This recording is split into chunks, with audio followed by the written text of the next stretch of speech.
How did Christmas come early this year for your business? Sharon Horne-Ellstrom here. Couldn't find a single Christmas filter on my video making software.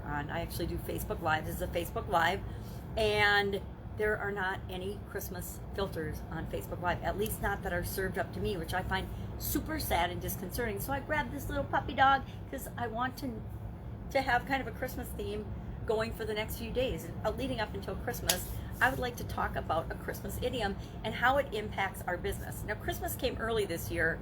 I Googled this, I looked up the meaning of it, and was sorely disappointed at what was served up by our friends at Google today. And I looked last night and I looked again this morning, because I thought, oh, maybe I'm just searching the wrong thing. But I wanted the origin and history of the idiom, Christmas came early this year. And I got something about, it was originated in northern New Mexico because of a Christmas burrito with red and green chilies that has a surprisingly negative outcome, in my opinion, of consuming it. I also got that you get a happy surprise, like when you get a hot date. Really? That's our example for humanity of Christmas came early this year? I can think of so many ways that I've had happy surprises or Christmas-like experiences, either in material, spiritual, or festival-like feelings and happenings, or something happening ahead of time that have nothing to do with hot dates or eating burritos. So it was interesting. I looked into, like, when did Christmas start? What's the meaning of Christmas? Where did it come from?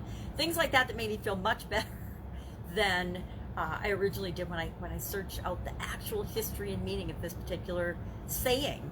Now, often, I know I've said it at least a dozen times this year already, wow, Christmas came early this year.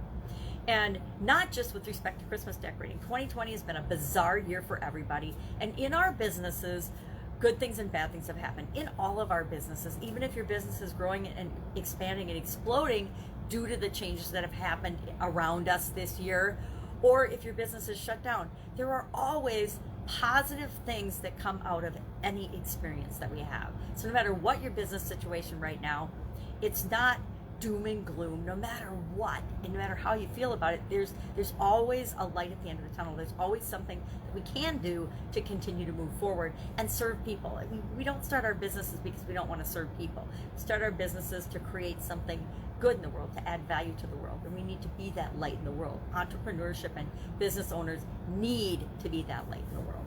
So Christmas came early this year. Today I challenge you, for me personally, I started the year with kind of a meh feeling. I was like, oh, I don't know what I want to do in 2020. Do I want to do some summits? Do I want to do some things? I'd already moved online. In 2017, I had the opportunity to go from the offline world to the online world. Got divorced and had divested myself of all my business and other assets. And it was an opportunity to say, I've always been interested in the internet. What might there be online for me? So I'd come online. I'd done a lot of stuff, tried a lot of different things, gone down a bunch of shiny object rabbit holes, and landed on and realized that for decades, even before coming online, I had been doing challenges. Challenges were getting popular and hot in the marketing online scene, which makes me a little gaggy, but it's a great strategy because it works for people. But I've been doing challenges for a long time.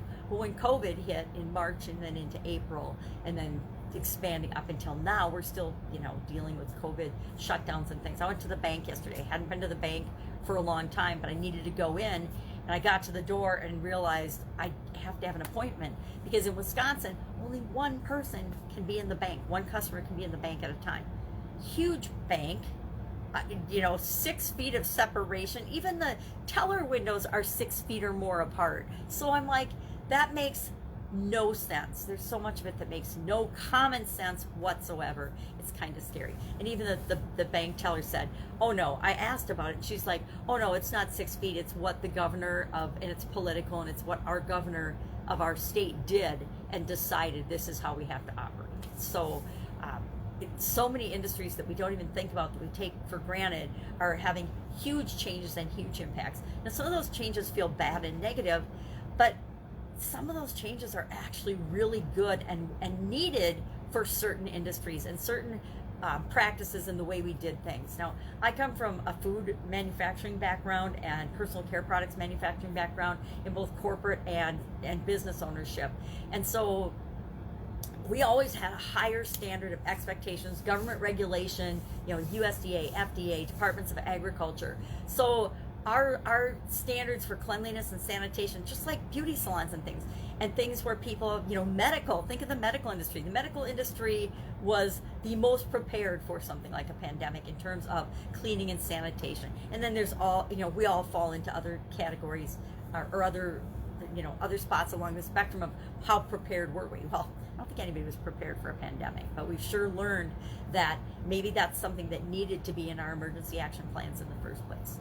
So to me, let's look for what are the positives that came out of everything that's happened this year, because even in the most negative of situations, there are always at least lessons learned. Even if we've learned exactly what we don't want to do and don't want to have happen, there's always things that we can take away from those experiences. So I would love if you would share in the comments below how and in what ways all of the nonsense of 2020 has impacted you and your business and your life in positive ways. Maybe it's you got to spend more time with your kids. And people are probably pulling out their hair and saying, are you insane? I got to spend more time with my kids. I can't get away from my kids.